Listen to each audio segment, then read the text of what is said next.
La réalité du Saint-Esprit. Le Saint-Esprit de Dieu est peu connu par les chrétiens parce que plusieurs ne l'ont pas encore revêtu et même pour ceux qui l'ont revêtu, il demeure un mystère. La lecture de ce livre vous permettra de le revêtir, de connaître son langage et de découvrir les mystères cachés de sa personne. Pour tout contact, appelez au plus 237 678 78 16 21 plus 237 242 0020 09 et il deviendra pour vous une réalité. La réalité du Saint-Esprit, un livre écrit par le révérend pasteur Caleb Ngwa à Tangana.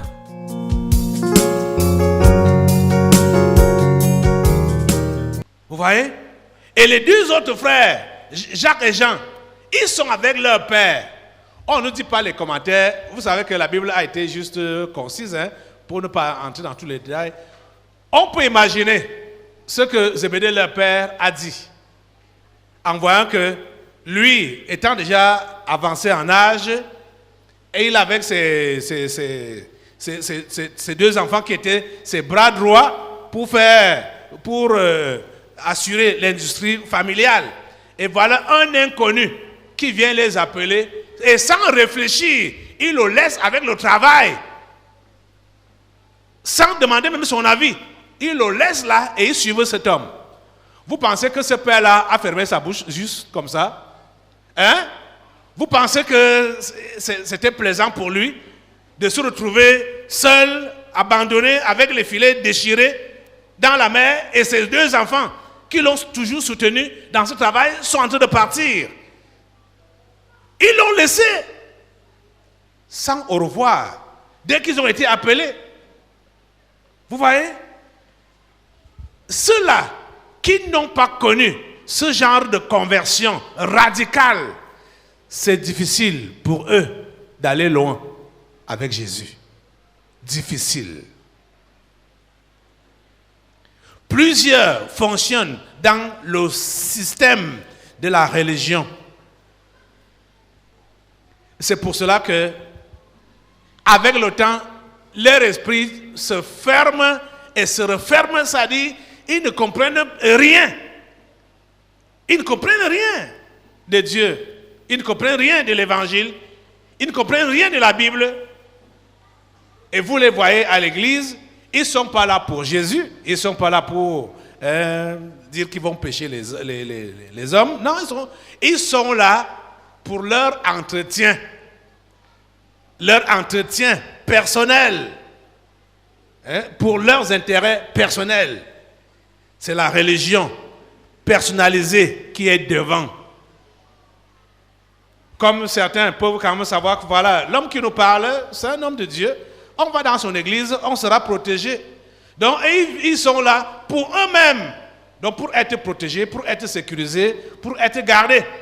Ils ne sont pas là pour servir Dieu. Ils ne sont pas là pour les choses de Dieu. Ils sont là pour eux-mêmes. Et la grande majorité a cette mentalité-là. Aller à l'église pour lui-même. Pour son intérêt, pour sa protection. Là-bas, pourquoi toi tu n'as jamais été baptisé dans une église? Parce que je raisonnais beaucoup, pasteur. Tu as cessé de raisonner? Oui, pasteur. Tu es sûr? Oui, pasteur. Voilà les philosophes. Voilà les gens qui philosophent avec l'évangile. Ils philosophent avec la nouvelle naissance.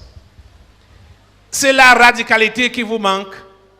Jésus est allé dans quel détail ici? Il a prêché combien de mots là? Son message était combien de mots là? Repentez-vous. C'est un terme, si tu ne comprends pas ça, on va te dire change de comportement, change de vie. Laisse la qualité de vie que tu vis là. Et chacun sait la qualité de vie qu'il vit.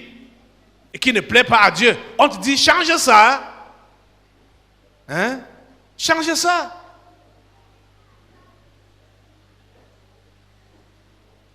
Quand Jésus dit change la qualité de vie que tu vis là, comprends que cette qualité de vie là est mauvaise. Et ça ne peut pas te sauver. change cela. Ne raisonne pas avec lui.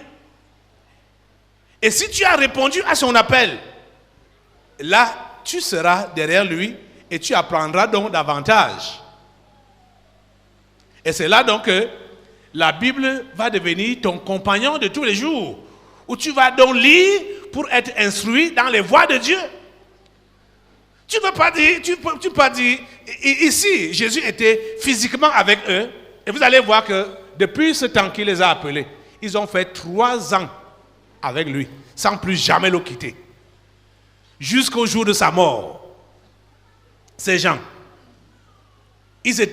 chacun a abandonné l'activité qu'il faisait pour être avec Jésus, monter, descendre, aller par-ci, par-là, de ville en ville, de village en village.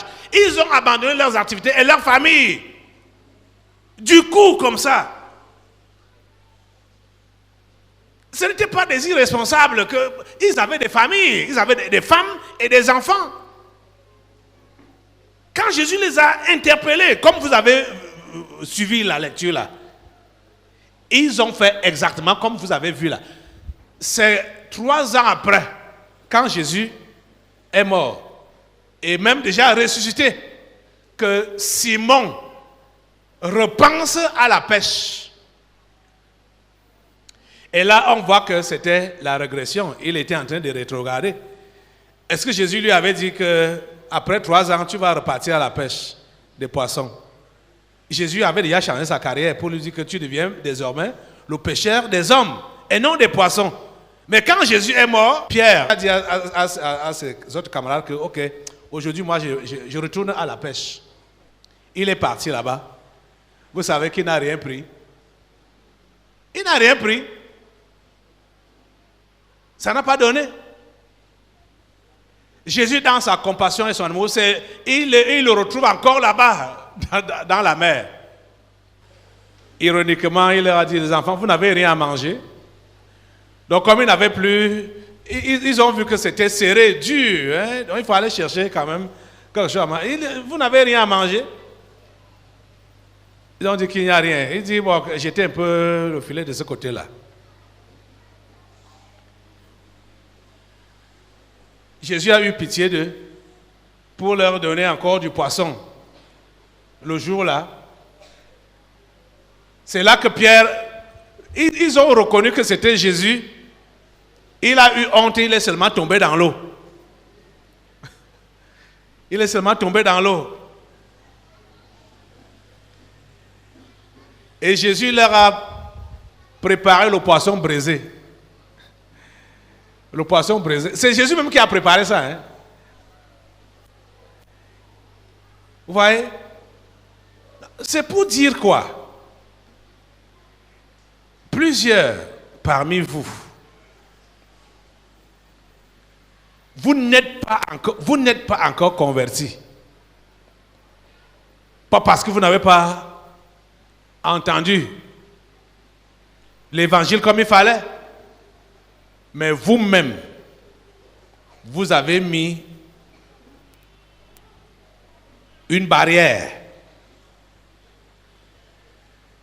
Vous n'avez pas voulu obéir. Et vous avez élaboré vous-même votre plan de conversion. C'est ça qu'on appelle la religion. Et vous croyez donc vous améliorer au fur et à mesure. Depuis que vous êtes dans le processus, où est donc l'amélioration? Depuis que vous êtes dans le processus, où est le changement? Vous devez être radicaux dans la décision à suivre Jésus. Quand Jésus a dit « Suis-moi », laisse tout ce que tu fais, suis-le. Oh mon Dieu. Vous savez que c'est l'histoire du sexe qui dérange même beaucoup la société. Vous allez voir, depuis le jeune âge là, il y a déjà des amitiés qui se tissent entre garçons et filles et tout ça là. On avance, au fur et à mesure qu'on avance, c'est comme ça que ça s'accentue. Et la plupart, en recevant l'évangile, ont déjà tissé des ramifications avec le sexe opposé. Concubinage, fornication, adultère, et toutes ces relations illégales. Ils entretiennent ça. Ils entendent l'évangile. Ils ne sont pas prêts à obéir pour laisser ces relations-là. Quand ils entendent l'évangile, ils veulent convertir ces relations-là. Ils veulent convertir leur position. Écoute, quand tu n'es pas encore marié, tu entends l'évangile. Supposons même que ton mariage est prévu demain, ou même à 14 heures. Tu entends ça le matin, tu n'es pas encore marié à cette personne. Ce n'est pas ton mari. Arrête d'abord ça. Tu comprends ça? Ce n'est pas ton mari. Tu es dans n'importe quelle relation, les planifications ont déjà été faites. Pourquoi est-ce que Dieu permet que tu écoutes son message à l'approche de ton soi-disant mariage là? Pourquoi ça? Pourquoi ça? Hein? Pourquoi il n'a pas attendu que tu arranges d'abord tout et puis bon, tu sois là dans ton foyer maintenant, il va donc te faire écouter son évangile comme il se doit. Pourquoi? Dieu est souverain et il sait ce qu'il nous faut. Et chaque fois qu'il s'adresse à nous, c'est le temps opportun de lui obéir. Et si on ne le fait pas dans ce temps-là, on a perdu notre opportunité pour de bon. Vous comprenez ça? On a perdu notre opportunité. On a perdu. Allons dans un autre passage là.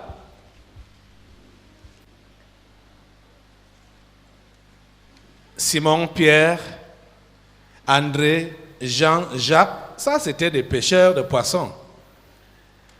Et ils étaient des brouillards. Mais Jésus a continué à évangéliser. On va au chapitre 9. Chapitre 9, à partir du verset 9. De là, étant allé plus loin, Jésus vit un homme assis au lieu de péage et qui s'appelait Matthieu. Il lui dit, suis-moi. Cet homme se leva et le suivit. Du coup. Sans réfléchir. Ça, c'était un fonctionnaire. Vous êtes en train de voir ça? Comme Jésus était à table dans la maison, voici beaucoup de publicains et des gens de mauvaise vie vinrent se mettre à table avec lui et avec ses disciples. Les pharisiens virent cela et ils dirent à ses disciples, « Pourquoi votre maître mange-t-il avec les publicains et les gens de mauvaise vie ?» Ce que Jésus ayant entendu, il dit, « Ce ne sont pas ceux qui se portent bien qui ont besoin de médecins, mais les malades. Allez et apprenez ce que signifie « Je prends plaisir à la miséricorde et non au sacrifice, car je ne suis pas venu appeler des justes, mais des pécheurs. » Jésus dit qu'il n'est pas venu appeler les justes, mais les pécheurs. Si tu reconnais donc que tu es pécheur et tu es appelé par Jésus, tu dois te sentir privilégié. Tu n'as même pas besoin d'hésiter pour aller après lui. Mais pourquoi l'hésitation? Pourquoi l'hésitation? Parce que plusieurs veulent donc s'améliorer par eux-mêmes. Ils veulent devenir justes par eux-mêmes. Hein? C'est pourquoi ils préfèrent d'abord se sanctifier, se purifier ou nettoyer ou arranger leur vie avant d'aller vers Jésus. Jésus appelle les pécheurs et non les justes. Et si tu reconnais que tu es pécheur, tu dois te sentir privilégié. Et quand il t'appelle, tu dois répondre sans hésiter. Sans hésiter. Tu comprends ça? Tu dois être catégorique, tu dois être radical. Quand tu as dit que tu suis Jésus, tu entends le son de sa voix, tu le suis, ne regarde plus en arrière. Ne regarde plus en arrière. Voyons le cas de ce que j'ai expliqué tout à l'heure là, concernant presque tous les jeunes, ou même des gens déjà âgés, presque chacun a quelqu'un dans sa vie. C'est-à-dire quelqu'un avec qui il planifie quelque chose, ou quelqu'un avec qui même il partage la même maison. Ils sont sous le même toit, mais ils ne sont pas mariés. Jésus sait ça. Et quand Jésus t'appelle, il sait pourquoi il t'appelle. Rappelez-vous de l'histoire de la femme samaritaine. Jésus a rencontré cette femme-là au bord du puits. Ouvrez déjà dans Jean au chapitre 4. Jésus lui a demandé à boire. La femme a refusé. Jésus a commencé à lui dire que tu es en train de passer à côté de ta grâce. Parce que si tu savais, la personne qui te dit donne-moi à boire, c'est toi-même qui lui aurais demandé de l'eau à boire et il t'aurait donné de l'eau vive. Ah! Cette femme-là n'avait jamais entendu parler de ce genre de terme, l'eau vive. Bon, ici chez nous on parle, il y a l'eau glacée, il y a l'eau minérale, il y a l'eau... Dans le langage courant là, ou machin, est-ce qu'il y a aussi l'eau vive ou l'eau de vie? Quand vous allez entendre parler de l'eau de vie, ce sont des alcools qui chauffent le cœur là. Vous voyez, non? Jésus a dit à cette femme que c'est toi qui lui aurais demandé de l'eau et il te aurait donné de l'eau vive. Ah, la femme dit, ok, voilà, ça va, donne-moi de cette eau-là. Comme ça, je ne viendrai plus me gêner pour venir puiser l'eau ici au puits. Vous voyez, son ego. Son ego. Parce que on comprend que le terme que Jésus a utilisé pour parler de eau vive, ça veut dire qu'une eau que tu bois et tu n'auras plus jamais soif. Donc la femme là a dit que si elle a de cette eau-là, fini avec le puits. Donc elle va boire, elle sera rassasiée, elle ne va plus se gêner tout le temps de venir puiser l'eau ici là. Vous voyez, son ego. Il dit, Seigneur, donne-moi de cette eau-là. Là, je sais que la peine là, je vais mettre ça de côté. Vous voyez, non? Et au verset 16, on va directement dans le texte maintenant. Au verset 16, chapitre 4, Jésus lui dit donc, va, lui dit Jésus, appelle ton mari et viens ici. La femme répondit, je n'ai point de mari. Jésus lui dit, tu as eu raison de dire, je n'ai point de mari. Jésus lui dit, va, appelle ton mari et viens ici. Jésus n'ignorait pas que cette femme n'avait pas de mari. Mais Jésus voulait voir la sincérité de cette femme. Il y a plusieurs personnes ici qui ont été interpellées pour une question, pour une autre. Quand on vous pose la question, ce n'est pas parce qu'on ignore ce qui est en dessous. C'est pour évaluer votre sincérité. C'est pour voir votre sincérité. Quand Jésus lui dit, va, appelle ton mari et reviens ici. Jésus sait quelle est la situation matrimoniale de cette femme. Jésus sait. S'il vous plaît, aujourd'hui, quand vous serez interpellés, ne nous perdez pas le temps. Même si on vous pose n'importe quelle question, répondez droitement. La femme a dit, je n'ai point de mari. Jésus, en posant la question, n'ignorait pas ça. Et voilà, Jésus va aller maintenant dans les détails. Il lui dit, la femme répondit donc, je n'ai point de mari. Jésus lui dit, tu as eu raison de dire, je n'ai point de mari. Car tu as eu 5 maris. Et celui que tu as maintenant n'est pas ton mari. En cela, tu as dit vrai. Vous voyez que on parle Marie, Marie, Marie, Marie, Marie, Marie. Va appeler ton mari. Je n'ai point de mari. Oui, tu as raison. Mais tu as eu 5 maris. Et celui avec qui tu es maintenant n'est pas ton mari. Ok. Vous voyez, on parle Marie, Marie, Marie.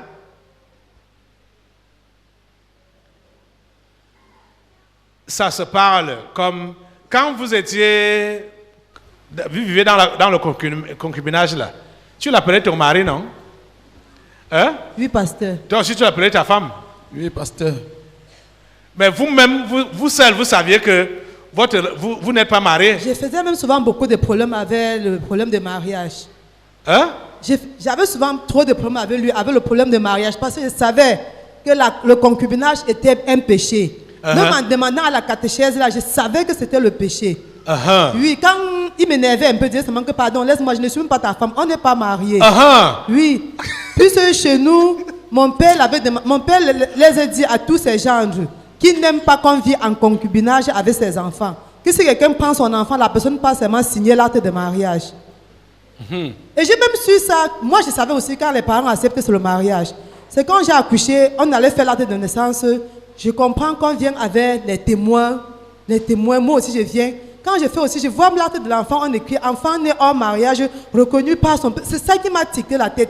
Je dis mais c'est comment? On dit qu'on est marié, comment? Sur l'acte de naissance de l'enfant, on écrit encore enfant né. C'est là où j'ai compris tout. Et chaque temps, je faisais les problèmes avec ça. Enfant né hors mariage, reconnu par son père génital. Donc, ça me dérangeait.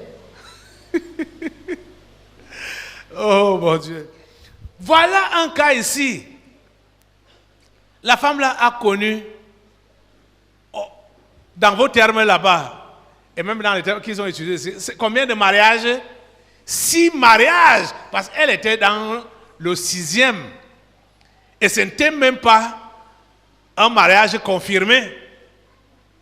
Mais ils étaient sous le même toit. Jésus connaissait ça. Et Jésus a entamé cette conversation-là. C'était pour sortir cette femme de cette situation. La femme de plusieurs maris. La femme de plusieurs maris. Vous voyez ça? Quand l'évangile t'atteint, Jésus sait dans quelle position tu es. Jésus sait que tu vis grâce au détournement. Jésus sait que tu vis grâce au vol. Jésus sait que tu vis dans le concubinage avec cette femme ou avec cet homme. Jésus sait que tu es avec le mari d'autrui. Jésus sait que tu gâtes les petites filles là-bas dehors. Jésus sait tout. Il sait tout ce que tu entretiens comme relation impure. Jésus le sait. Quand il t'appelle, laisse tout ça, suis-le. Tu comprends ça? C'est ça la conversion. Écoutez, quelqu'un qui entend Jésus l'appeler, elle est avec sa petite, Jésus l'appelle, sa petite est à la maison.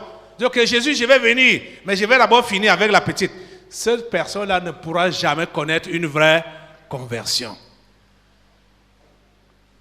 Vous comprenez ça?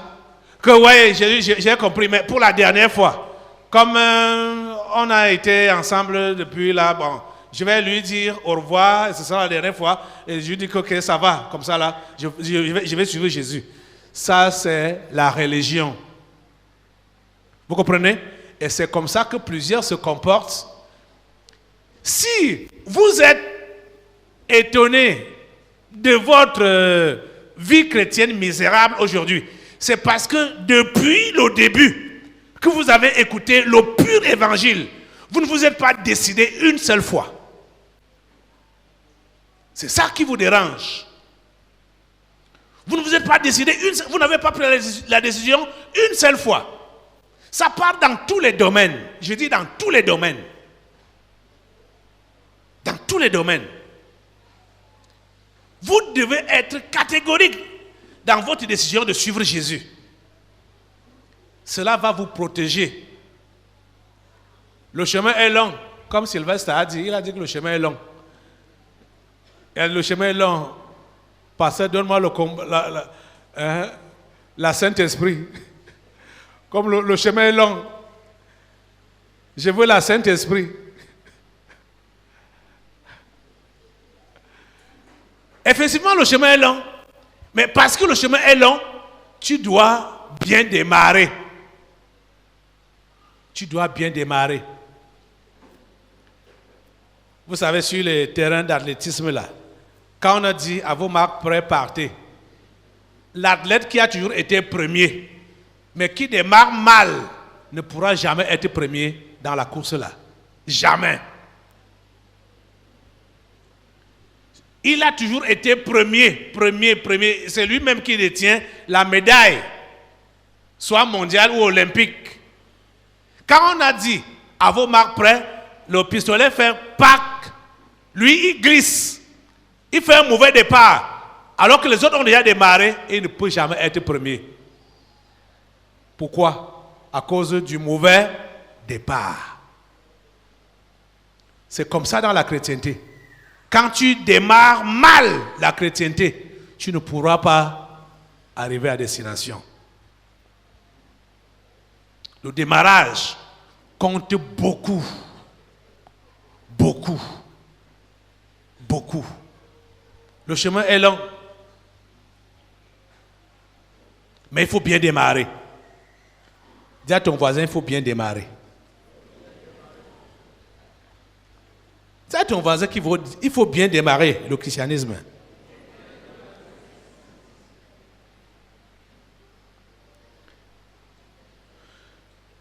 Je t'assure, toi, jeune fille, qu'il sera bénéfique pour toi de dormir à la belle étoile. Dès que tu as entendu le message de l'évangile, il sera bien pour toi de dormir à la belle étoile et de quitter la maison ou la chambre que ton chaud te loue.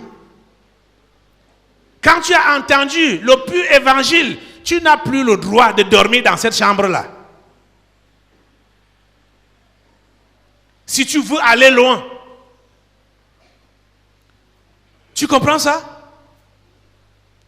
Je n'entends pas amen. Je n'entends pas votre réponse. Que le pasteur là est dur. Il est dur. Ceux parmi vous qui avez pris des emplois frauduleusement, vous-même vous savez que ça a été pris frauduleusement. Vous dites que vous avez suivi l'évangile. Vous continuez à manger cet argent-là, de la fraude. Et vous dites que vous êtes chrétien. Vous dites que vous êtes chrétien. Vous n'êtes pas chrétien. Vous devez arranger votre vie. Je dis que vous devez arranger votre vie. Même si cela vous coûte quoi? Regardez les cas qu'on a eu à prendre ici là. On a pris là seulement 5 cas. Simon, André, Jacques, Jean, Barthélemy, Matthieu. Quand Jésus les a appelés, leur avenir ressemblait encore à quoi? Hein? Quand on t'appelle là, tu réponds. Voilà celui-même qui avait un bon travail. Il travaillait au ministère des Finances, comme Matthieu. On l'appelle, directement, il se lève, il abandonne son bureau. Il n'a même pas eu le temps d'écrire sa lettre de démission. Il quitte là, du coup, et il suit Jésus. Hein? Vous dites, vous êtes chrétien. Et vous tenez les mauvaises choses sur lesquelles vous avez été depuis toujours. Vous ne voulez pas abandonner cela. Et vous dites que vous suivez Jésus avec le faux. Vous suivez Jésus avec le mensonge. Vous suivez Jésus avec la fraude. Vous suivez Jésus dans la fornication, dans le concubinage. Vous dites que vous suivez Jésus. Hein? Quel Jésus? Quel Jésus? Je dis que ça vaut la peine pour toi d'être dépouillé, de ne plus rien avoir. Si ce que tu as eu là, tu l'as eu dans la fraude, ou tu as volé, ça vaut la peine de restituer. Quand Jésus t'appelle, ça veut dire que tu dois te débarrasser de tout ce qui a été péché dans ta vie. Tu abandonnes ça. Tu te dégages de ça. Pour prendre un bon départ avec Jésus. Un bon départ.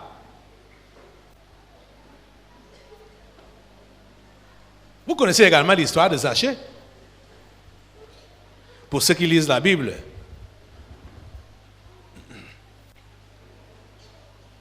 Zachée, c'était aussi un collecteur d'impôts. Il était même le patron de Matthieu. Il était très riche. Jésus a décidé d'entrer aussi dans sa vie. Jésus n'a même pas prêché. Mais cet homme avait appris qui était Jésus parce qu'il cherchait à le voir. Comme il a tellement entendu parler de lui. Et Jésus aussi savait qui était Zachée. Parce que quand Jésus est passé par là où Zachée était monté sur un sycomore, un arbre, pour voir Jésus. Quand Jésus est passé par là, Jésus lui a dit, Zachée, hâte-toi de descendre. Parce que je dois manger chez toi aujourd'hui. C'est l'entourage de Zachée qui s'agitait. L'entourage était dans l'agitation. Jésus entre. Jésus, il entre dans la maison. Il sait qui est l'homme, il sait comment il est faux, comment. Tout le monde le connaissait, que c'était un faussaire. Zachée, de lui-même, sans que Jésus lui ait dit quoi que ce soit. Quand il a vu les agitations des gens, Zachée lui-même a dit, Seigneur, oui, sa conscience lui a reproché, lui a fait des reproches. Il a dit, Seigneur, je vais vendre la moitié de mes biens. Je donne aux pauvres. Le reste, tous ceux à qui j'ai fait du mal, j'ai pris de l'argent frauduleusement, je leur rembourse 4 fois. Je leur rembourse 4 fois. C'est ça qu'on appelle la restitution. Donc vous comprenez que cet homme a suivi le modèle des premiers disciples que Jésus-Christ a appelés là. Parce que quand il dit qu'il vend déjà la moitié de ses biens et le reste il divise par, il donne à 4 parts à toutes les personnes qu'il a eu à voler, vous comprenez qu'il ne devait plus rien lui rester. Vous voyez? Il a suivi exactement les traces des premiers disciples que Jésus appelait et chacun laissait tout pour le suivre. Vous comprenez ça? Vous suivez, vous prétendez suivre Jésus. Pourquoi? Pour quel motif? Pour qu'il vous bénisse, pour qu'il vous guérisse, pour qu'il vous délivre, pour qu'il vous positionne dans la société. C'est pour cela que vous prétendez vouloir le suivre, qu'il fasse de vous des grands hommes, des grandes femmes, des gens importants, des gens influents dans la société. C'est pour cela que vous voulez le suivre. Quand on dit qu'on suit Jésus, il faut comprendre qu'on doit se dépouiller. On se dépouille de tout ce qui est malsain, malhonnête, malveillant en nous, que ce soit spirituellement, moralement ou matériellement. On se dépouille de ça pour le suivre. Ça doit être catégorique.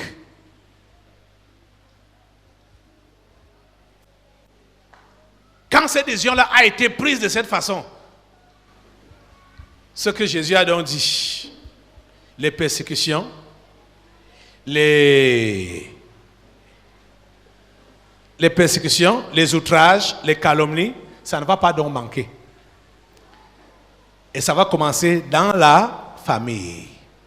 On va dire qu'il est entré dans les sectes. C'est pourquoi il a tout abandonné. C'est pourquoi il est devenu pauvre. C'est pourquoi ils vont tout dire. Ils vont tout raconter. Mais c'est normal. Si tu as fait ça à cause de Jésus, comprends que c'est normal. Et c'est ça que tu dois faire. Et comprends que tout ce qui arrivera est normal. Je me rappelle le mois dernier, une visiteuse qui était ici, l'esprit qui lui a parlé, lui a dit que ce qui t'arrive là est normal. Alors, si tu as dit que tu veux suivre Jésus, ce qui t'arrive là est normal. Alors, son mari avait déjà pressenti que cette femme-là devait se convertir. Et a commencé à la persécuter. C'est l'esprit, le démon qui dit à la femme que c'est normal. Vous voyez que même les esprits ou les esprits familiers que le diable utilise pour vous persécuter, eux-mêmes savent que ce qu'ils font contre vous là est normal. C'est Dieu qui leur permet de vous tester. C'est normal, mais c'est à vous de résister. C'est à vous de tenir ferme. C'est à vous de comprendre que c'est normal et de ne pas se déranger. Vous êtes en train de comprendre? Combien aujourd'hui peuvent donc être honnêtes, comme la femme samaritaine, pour reconnaître que l'homme avec qui j'ai déjà passé tant d'années, l'homme avec qui j'ai des projets même de mariage là, n'est pas mon mari. Quand vous êtes fiancé ou vous avez des projets, vous n'êtes pas encore marié. Il faut le reconnaître. Que vous n'êtes pas marié, ce n'est pas ton mari, ce n'est pas ta femme. Mais aujourd'hui, quand celui-là ou celle-là est interpellé, il va dire, nous allons nous marier. C'est ça qu'il va placer devant Dieu. Nous allons nous marier. Vous comprenez que ce n'est pas de l'obéissance. Hein? Ce n'est pas de l'obéissance là-bas. Ça ne peut pas bénir l'Église. Ça ne peut pas bénir l'Évangile. Ce n'est pas un bon témoignage. Et c'est le genre de chrétiens-là qu'on a donc plein dans les églises aujourd'hui. Ceux-là qui ont écrit leur propre évangile. Et c'est Dieu qui doit obéir à leur évangile. Ce n'est pas à eux d'obéir à l'évangile de Christ. C'est à Christ d'obéir à leur propre évangile. La religion est mauvaise.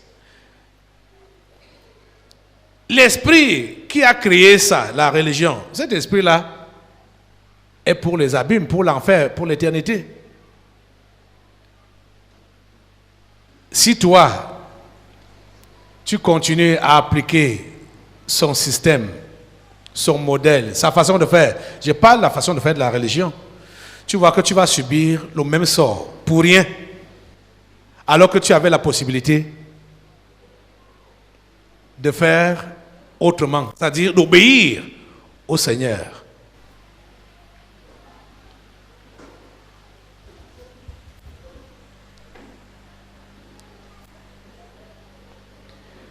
Tu es pauvre en esprit. C'est déjà un pas. Mais ce que tu es appelé à faire, quand tu entends la voix du Seigneur, c'est de lui obéir sans réfléchir, sans raisonner.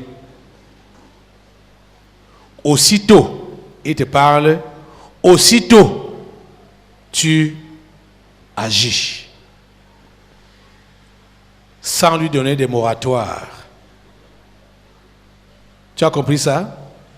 Ça va aider ta foi et ça va aider les autres. Ça va aider l'évangile de progresser.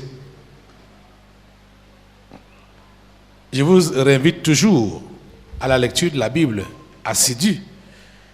Lisez les évangiles là. C'est passionnant à lire. Hein? Lisez ça. Vous allez voir les modèles.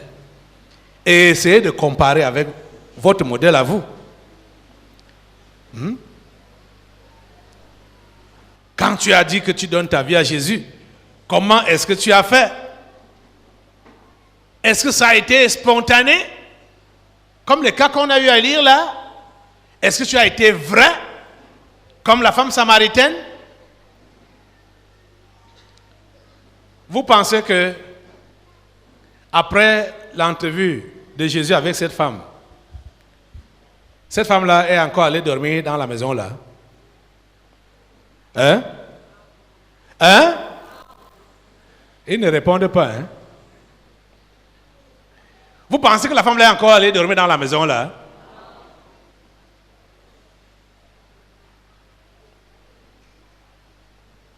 Vous dites non. Pourquoi? Hein? Donne-leur les micros. Ceux qui ont les micros sont où là? Hein? Pourquoi? Parce que ça en était repenti. Parce que déjà, c'est elle-même qui a dit que je n'ai pas de mari, sans savoir que Jésus devait lui raconter toute son histoire, toute sa vie. Mais en disant que je n'ai point de mari, est-ce qu'elle ignorait qu'elle était sous un même toit avec quelqu'un qu'elle appelait son mari? Est-ce qu'elle ignorait ça? Elle n'ignorait pas ça. Et dans leur relation, elle savait que ce n'était pas son mari. Ils n'avaient rien ensemble. Ils n'étaient pas mariés. Et quand Jésus le lui révèle dans les détails qu'avant lui là même, il y a eu 5 premiers, 5. Et voilà le 6e. Et même le 6e, Jésus lui précise que même le 6e avec qui tu vis là, ce n'est pas ton mari. Je vous assure que si vous êtes le genre, peut-être dans le passé là, vous avez commencé à traîner, comment dire, accompagner les gens dans la foi, dans la chrétienté, sans une repentance réelle. Et vous avez bricolé les choses. Vous avez l'occasion aujourd'hui de vous repentir en vrai. C'est-à-dire de revenir, de repartir à zéro avec Jésus. Ça vous fera du bien.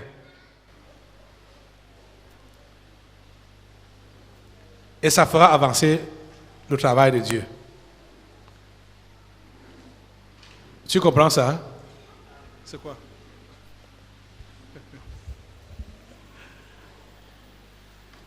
Tu as compris ça? Vous avez été des cobayes aujourd'hui. Hein? Ceux qui sont debout là.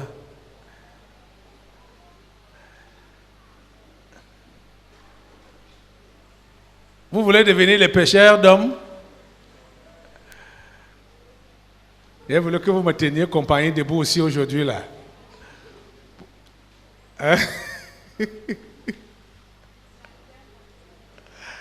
Hein? Aujourd'hui, là, toi-même, tu es Hitler. Quoi?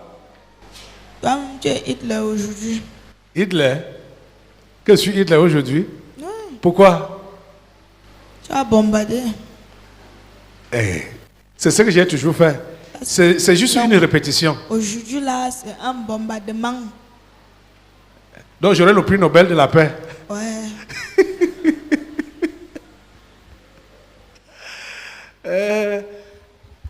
Ça, c'est juste un rappel. C'est parce qu'il y a des gens qui font comme l'autre là disait qu'il n'a pas eu les détails avant de se décider. Ce n'est pas vrai. Ce n'est pas vrai. Cet évangile a toujours été prêché de cette façon, ici, là. Et c'est vous autres qui appliquez votre évangile à vous, selon votre propre Bible. Vous ne voulez pas obéir. Ce n'est pas ta Bible là-bas. Hein? Non. Tu n'as pas de Bible? Tu t'appelles qui? Non, on fait quoi avec les Bibles? Qui es-tu? Nous sommes les esprits de toutes parts. Mais vous êtes déjà venu faire quoi là? C'est grave, hein? Qu'est-ce qui est grave? Aïe. Tu ne vois pas les têtes des gens. Quelle tête? Les esprits Les esprits familiers sont debout sur les têtes des gens. Ah. Mais je suis en train de leur dire, je vais maintenant descendre, c'est-à-dire boucler quoi, mon message. Je suis en train de vous dire que si vous ne faites pas le genre de repentance que je viens d'expliquer là, ce sera facile pour vos esprits familiers de vous rattraper. Vous avez compris? Vous allez parler même de votre religion au passé ou de votre foi au passé. Si vous faites bien la religion, oui, ils seront contents avec vous. Ils seront contents avec vous. Mais si vous êtes en train de vouloir jongler, c'est-à-dire, vous n'obéissez pas totalement et vous voulez aussi en même temps les laisser, ils vont vous racler vos esprits familiers. Vous comprenez ça? Mais si votre engagement est total pour Jésus, quel que soit ce qu'ils vont faire, Jésus te dit, réjouis-toi. Jésus te dit, sois content. Jésus te dit que tu es heureux. Tu dois être content de ce qui t'arrive. Parce que ceux qui t'ont précédé dans la foi, c'est ça qui leur est arrivé. Donc, tu n'es pas le premier, tu ne seras pas le dernier qui subit de telles persécutions. Et si tu...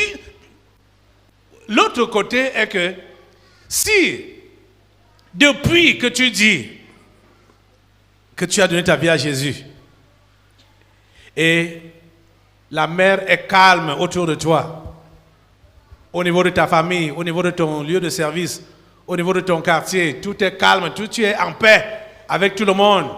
Comme j'avais entendu ce faux prophète dire qu'ils sont en paix, leur église est en paix avec tout le voisinage, avec tout le monde. Il dit, mais c'est parce que vous êtes même chose. Le monde ne peut pas t'aimer. Le monde ne peut pas être d'accord avec toi quand tu es avec Jésus. Le monde n'a jamais été d'accord avec Jésus.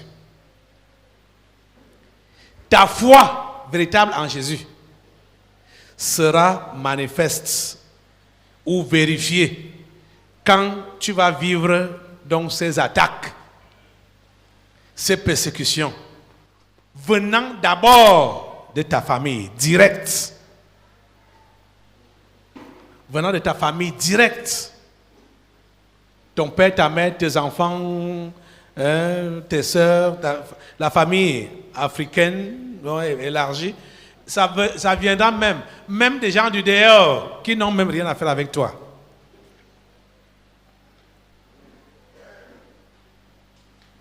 Mais tu n'as pas besoin de baisser les bras. Tu as compris ça? Tu dois être catégorique dans ta foi. Dis à ton voisin que tu dois être catégorique dans ta foi. Tu comprends ça? Comment tu as pris ta décision dans le passé? Tu n'as pas réglé quel côté de ta vie? S'il te plaît, aujourd'hui, prends l'engagement de tout mettre en règle. Fais comme Simon, fais comme André, fais comme Jacques, fais comme Jean, fais comme Matthieu. Décide-toi, lève-toi, suis Jésus, sans réfléchir que ça va me rapporter quoi. Vous vous rappelez, pour ceux-là qui lisent les évangiles, c'est près de 3 ans après que Pierre pose la question à Jésus, que voilà, nous avons tout abandonné. Qu'est-ce que cette vie nous réserve?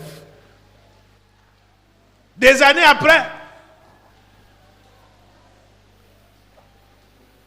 vous voyez, non?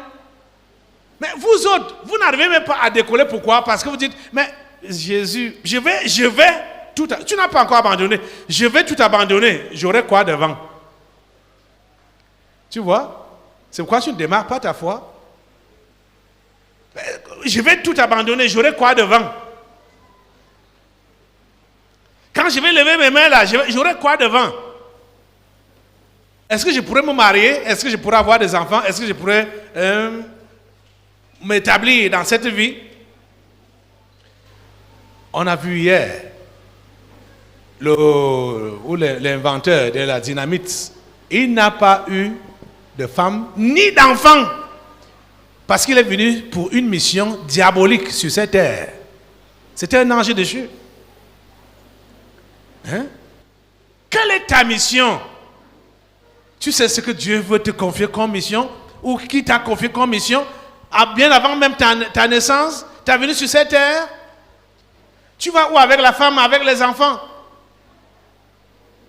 Quand je prêche, alors comme je dis là, c'est là que Sylvestre entend que toi ne te maries pas.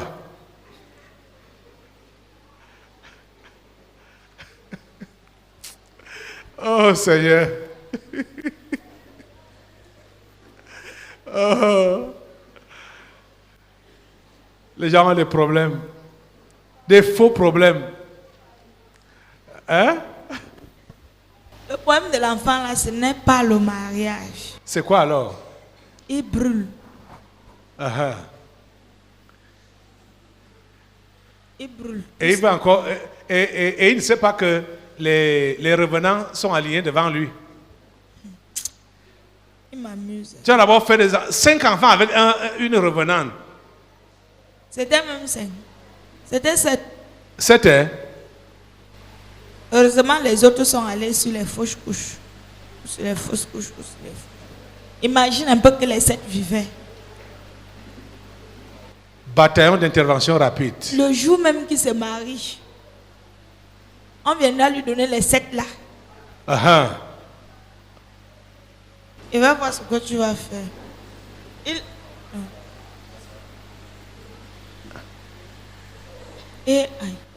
Il a sa façon d'entendre mes prédications ici là.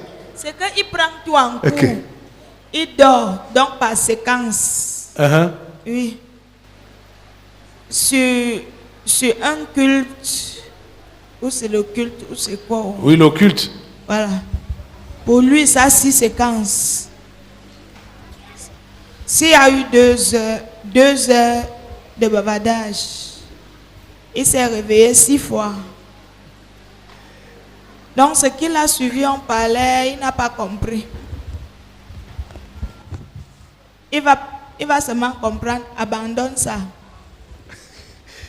Et il voit que le pasteur s'est indexé à donc, dès l'index. que tu dis abandonne ça, c'est ça qu'il a pris en cours.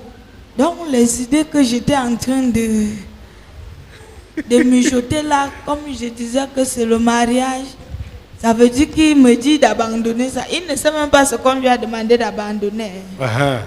Pour lui, c'est déjà que... Le mariage, comme c'est ça qu'il promène avec lui dans son cœur, et comme, 24 heures sur 24. Et comme quand il se réveille, vos yeux se sont croisés. Directement, c'est à lui qu'on s'adressait. Voilà ce qu'il dit. Autre chose, papa, quand vous m'interdisez de me marier, donnez-moi donc le compagnon de route. voilà ces choses. Où est le chef de communication là? Et il donne la référence de Matthieu 3, verset 11. Uh-huh. La référence n'a pas du Saint-Esprit. Donc, il demande que je lui donne le Saint-Esprit. Vous voyez? Il dit, le chemin est long. Je ne sais pas quel obstacle il y a devant moi. Merci.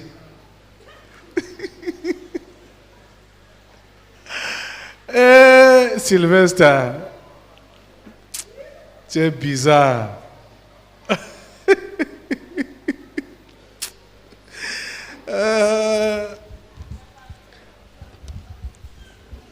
Parfois, vous me donnez du travail inutilement. Je suis obligé de lire toutes ces lettres et de faire des remarques là où il y a des remarques à faire. Voilà sa lettre, la partie de la lettre de Sylvestre à ton frère. Dernier paragraphe là. Lis même les commentaires que j'ai faits sur ça.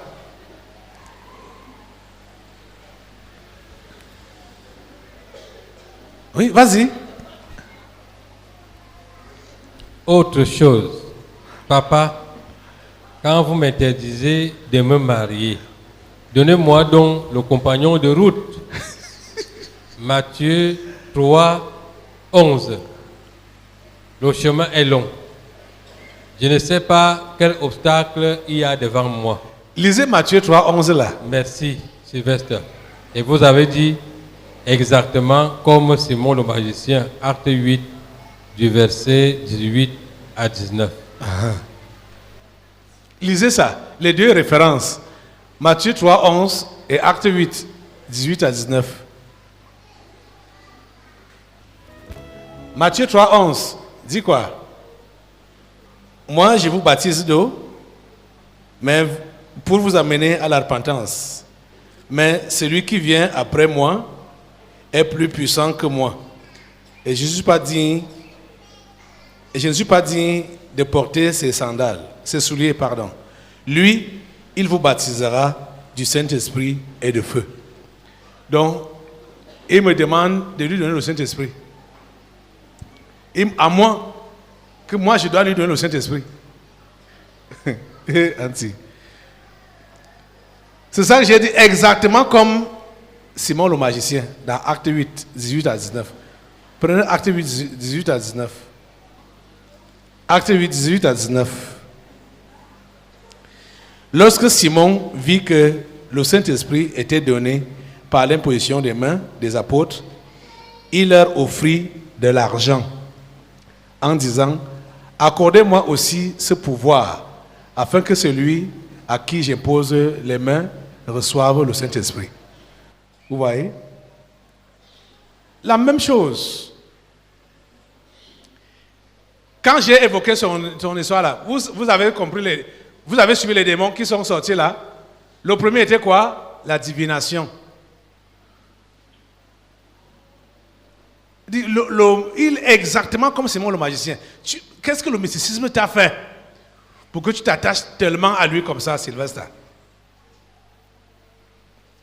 Hein? Qu'est-ce que le mysticisme t'a fait? Asseyez-vous, vous les autres, asseyez-vous. Hein, Sylvestre? Je ne suis plus avec le mysticisme, papa. Quoi? Je ne suis plus avec lui. Tu racontes quoi? Sauf si c'est lui qui est encore avec moi, mais moi je...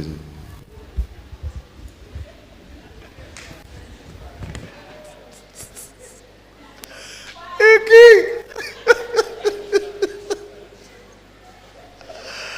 Ouais, vraiment. On ne peut pas seulement pleurer. On est obligé même de rire pour se relaxer. Parce que vraiment, ton cas là, hein, toi tu n'es plus avec lui, mais peut-être c'est lui qui est encore avec toi. La réalité du Saint-Esprit. Le Saint-Esprit de Dieu est peu connu par les chrétiens parce que plusieurs ne l'ont pas encore revêtu et même pour ceux qui l'ont revêtu, il demeure un mystère. La lecture de ce livre vous permettra de le revêtir, de connaître son langage et de découvrir les mystères cachés de sa personne. Pour tout contact, appelez au plus 237 678 78 16 21 plus 237 242 0020 09 et il deviendra pour vous une réalité. La réalité du Saint-Esprit, un livre écrit par le révérend pasteur Caleb Ngwa à Tangana.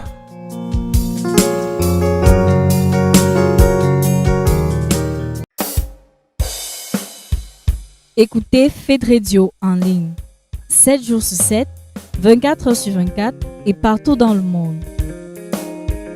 Au travers de votre site web www.na-ministries.org. À droite, cliquez sur le bouton Play du lecteur et accédez au programme de Fed Radio en ligne.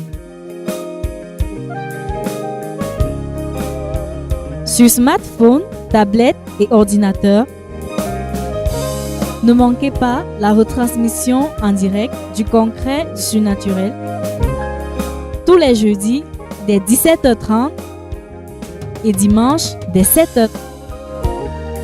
Toutes les premières semaines du mois, la retransmission en direct de l'intégralité du séminaire les jeudis et vendredis à partir de 17h30. Les samedis à partir de 8h et dimanche à partir de 7h.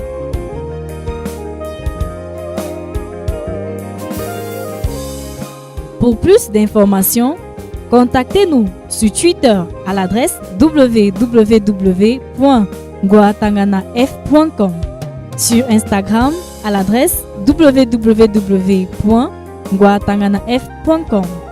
Appelez-nous au numéro de téléphone plus 237 678 78 16 21 plus 237 222 31 03 24. Écrivez-nous à l'adresse mpcaftl@gmail.com. Sur Facebook, nous sommes disponibles à l'adresse Seul Jésus-Christ mène à Dieu. Pour plus de vidéos, connectez-vous à notre chaîne YouTube Gwa Atangana Ministries /Monde pour Christ A.F.TV.